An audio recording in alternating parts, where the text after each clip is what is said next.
আসসালামু আলাইকুম everyone, welcome to PK blog. গত 2-3 দিন ধরে আলহামদুলিল্লাহ অনেক বৃষ্টি হচ্ছে। এরকম একটা হিট ওয়েভের পরে এই বৃষ্টিটার খুবই প্রয়োজন ছিল। তা আমি এই খুশিতে ভাবলাম সবাই খিচুড়ি খায়, আমি ভাবলাম আমি মোরগ পোলাও করি। অ্যাকচুয়ালি বাসায় আইমান চাইছিল অনেকদিন ধরে মোরগ পোলাও খাওয়ার জন্য, আমি সময়ের জন্য করে উঠতে পারছিলাম না। তো ভাবলাম যেহেতু ওয়েদারটা ভালো, ওকে করে দে, ও খুশি হবে। মোরগ পোলাও তৈরি করার জন্য প্রথমে মোরগ পোলাওর মশলা তৈরি করতে হবে। তার জন্য এখানে আমি জায়ফল নিয়েছি মিডিয়াম সাইজের প্রায় একটা, ছোট থেকে একটু বড় মিডিয়াম সাইজের 2টা জয়ত্রীর পাপড়ি নিয়েছি, আর লং নিয়েছি 3 থেকে 4টা। প্রায় 1 চা চামচের মতো আছে কালো গোলমরিচ, আপনাদের কাছে যদি এটা না থাকে সাদা গোলমরিচ দিলেও হবে। 3টা নিয়েছি বড় কালো এলাচ, আর ছোট এলাচ নিয়েছি 7 থেকে 8টা, আর কিছু কাঁচামরিচ।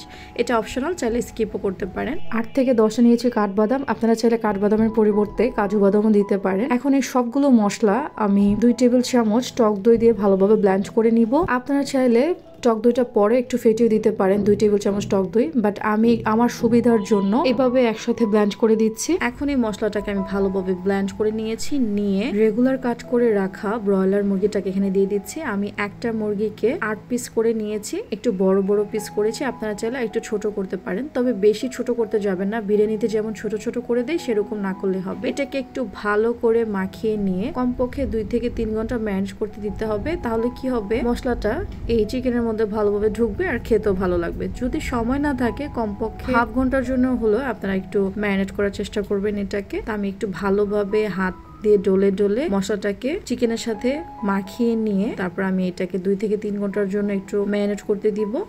এদিকে একটা কড়াইতে আমি তেল দিয়ে পরিমাণ মতো প্রায় 1.5 কাপের মতো দিয়ে দিয়েছি এখানে পেঁয়াজটাকে জাস্ট একটু ব্রাউন কালার আসবে, একদম বেরেস্তা করবো না। যখন একটু সামান্য পরিমাণে ব্রাউন কালার আসবে তখন আমরা এটাতে দিয়ে দিব 1 টেবিল চামচ আদা আর 1 টেবিল চামচ রসুন। তারপরে দিয়ে দিব যে ম্যারিনেট করে রেখেছিলাম সে মাংসটা, এটা দিয়ে পরিমাণ মতো লবণ দিয়ে এই পুরাটা মাংস মশলা থেকে যতক্ষণ না তেলটা সেপারেট হয়ে যাচ্ছে ততক্ষণ পর্যন্ত একটু ভালোভাবে রান্না করব। যখন মশলা থেকে প্রায় তেলটা অনেকটা উপরে উঠে আসবে তখন আমরা এটার মধ্যে সামান্য পরিমাণে দুধ নিয়ে, আমি এখানে হাফ কাপের মতো দুধ নিয়েছি, চায়ের কাপের, সেটার মধ্যে একটু ফুড কালার ইউজ করেছি। আমার কাছে জাফরানটা নেই, আপনারা চাইলে এখানে জাফরান দিয়ে দিতে পারেন। জাস্ট আমি সামান্য ফুড কালার ইউজ করেছি, এটা দিয়ে এখন এটাতে দিয়ে দিব। চাইলে স্কিপও করতে পারেন, তবে আমি রিকমেন্ড করব এটা দেওয়ার জন্য, কালারটা সুন্দর আসবে। মাস্ট বি, চাইলে এখানে জাফরান যদি অ্যাভেলেবেল থাকে আপনাদের কাছে সেটা দিতে পারেন। আমার কাছে যেহেতু জাফরান নেই তা আমি এখানে কিছুটা পরিমাণ জর্দার colour, food colour, 100% safe food colour use করেছি। মশলা থেকে তেলটা যখন অনেকটা উপরে উঠে এসেছে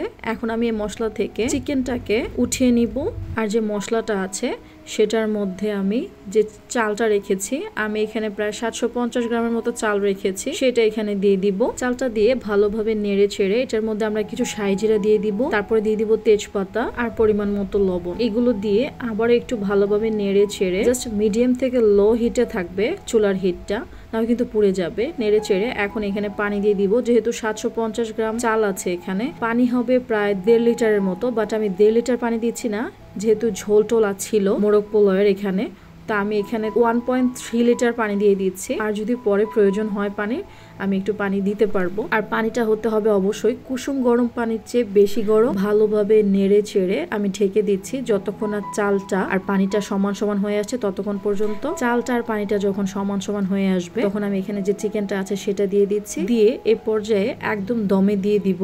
তারপরে 4-5টা কাঁচামরিচ দিয়ে আমি চুলাটাকে মিডিয়াম থেকে একদম লো হিটে দমে দিয়ে রাখবো। আপনারা চাইলে এই পর্যায়ে নিচে এই প্যানটার নিচে একটা তাওয়া ইউজ করতে পারেন। তো দমে দেওয়ার পরে 4 থেকে 5 মিনিট পর দেখতে পাচ্ছেন প্রায় এটা হয়ে এসেছে। তা আমি এটাকে এই পর্যায়ে চুলা বন্ধ করে চালটাকে চারদিক থেকে মাঝখানে একটা পিরামিডের মতো করে রেখে দিব, আর চুলাটা বন্ধ করে জাস্ট ঢেকে রাখবো। তাহলে কি হবে, যদি কোথাও কোনো চাল ফুটে না থাকে সেটা ফুটে যাবে। এই দমটাই লাস্ট দম, এরপর আর কোনো দমে দিতে হবে না, জাস্ট নামিয়ে সার্ভ করতে পারবেন আপনারা। ইয়ামি ইয়ামি মোরগ পোলাও। আমি খুব সহজ ওয়েতে চেষ্টা করি মোরগ পোলাও এভাবে ঝটপট তৈরি করার জন্য। ভিডিওটি ভালো লাগলে লাইক কমেন্ট শেয়ার করতে ভুলবেন না। আগামী কোনো ভিডিওতে দেখাবো ইনশাআল্লাহ। সে পর্যন্ত সবাই ভালো থাকবেন। আল্লাহ হাফিজ।